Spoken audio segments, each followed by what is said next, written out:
Hey everyone, we are doing a advanced level drawing today. It will be strictly black and white and it will be a landscape. So let's see what we can do with this landscape.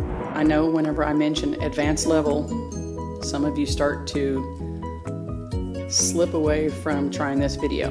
Don't panic. We're still going to use pencil, we're still going to use eraser, and we're going to still use our Sharpies. We're going to go step by step. I promise you're going to be okay. We'll build it a little bit at a time. Here we go. Okay, in this landscape, we're going to do the rule of thirds. The paper is tall 9 inches and wide 12 inches. So on this rule of thirds, we're going to use 3, 3, and 3. So approximately 3 inches, 6 inches, 9 inches. So let's go back to about 3. Mark that paper. Do the same thing on the other side. Okay, we're going to draw lightly because we may want to make changes. We'll commit to those lines when we use our Sharpie. Okay. We're going to use a rectangle shape.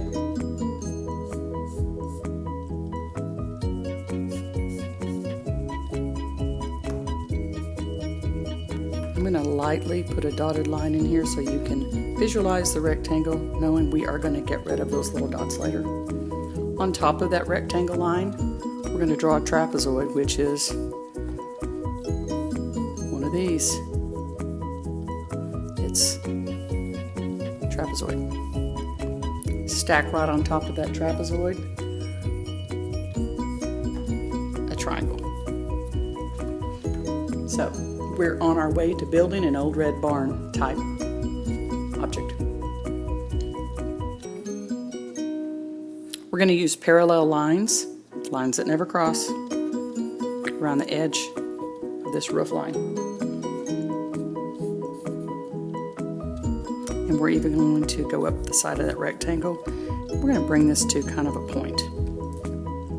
We're going to do the same thing on the other side.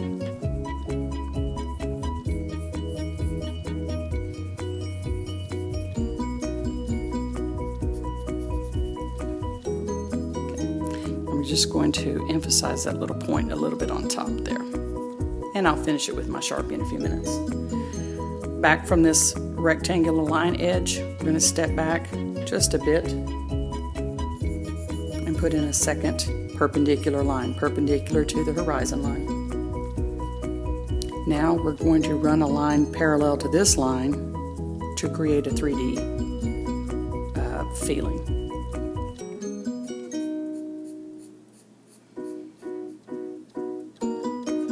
Now we're going to stop short because we want to put the very tip top of the roof line at a different angle. All right. On the front, in the middle of the rectangle, we're going to create a set of barn doors, so let's use a square.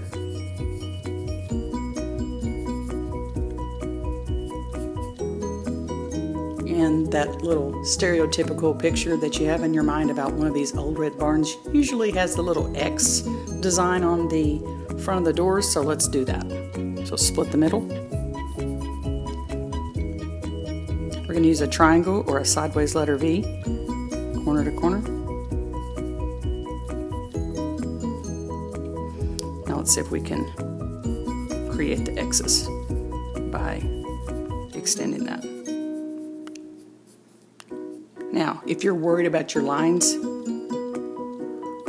then just connect those. We will erase the wobbliness later, or we will be tracing over it with our Sharpie.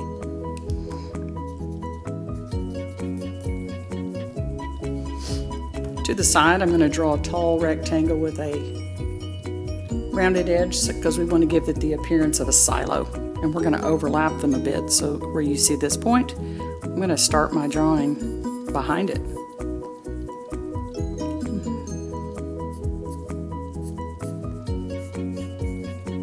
Let's just barely bend the top, like the edge of a oval.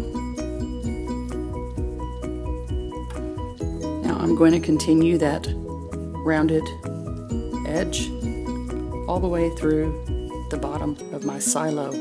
I want to give the appearance of metal panels and then alternate just like a brick surface. It's too far away for us to show rivets or anything like that, but just using that repeating shape, line or texture or shape, we are relaying a message to our viewer. Okay, I'm going to split this one and create a checkerboard look on it easily. In a few moments, I will alternate and color those to look like the top of the silo. We're going to put a small cupola on the barn. So let's set a little chimney top looking thing there, and curve and triangle. Attach it to the barn with parallel angle. Now, if you wanted to, you could put a weather vane on it. If you want to, you can put extra doors out here, like for the hayloft. I'm going to put a couple of vents. So rectangles.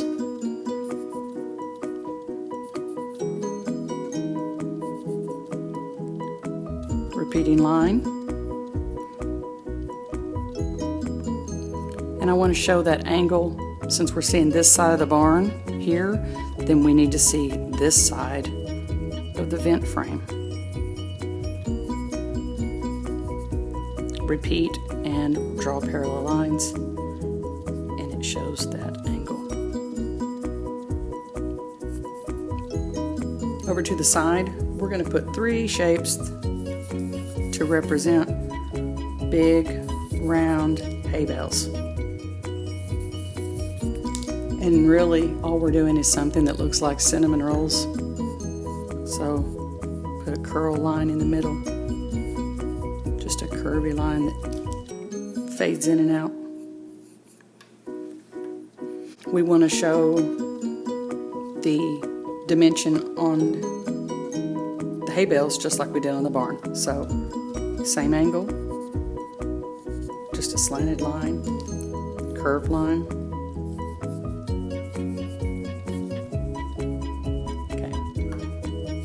We're just going to give some random jagged lines to show like Johnson grass or stray volunteer hay that's growing where he's stacking his hay. It also hides little areas that we may not be comfortable with shading at this point. And we can put one in the foreground, maybe some rock with a little bit of grass. Very random, half circles, a little bit of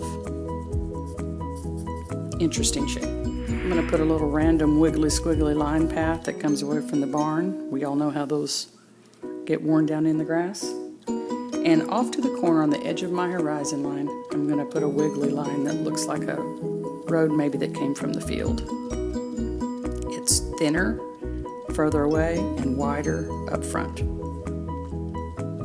You can use these same random lines to give an interesting look to your sky without committing to some kind of fluffy cloud, because you may choose to use watercolor on this. You may choose to use a really light hand with colored pencils. If that's the case, you don't want a lot of heavy lines in your sky. Okay, from this point forward, I'm going to make corrections with my Sharpie, use my value scale like we've used in the past. It'll be a little more aggressive to try to give this a more realistic approach. And then you can take it on to color. Have a great time.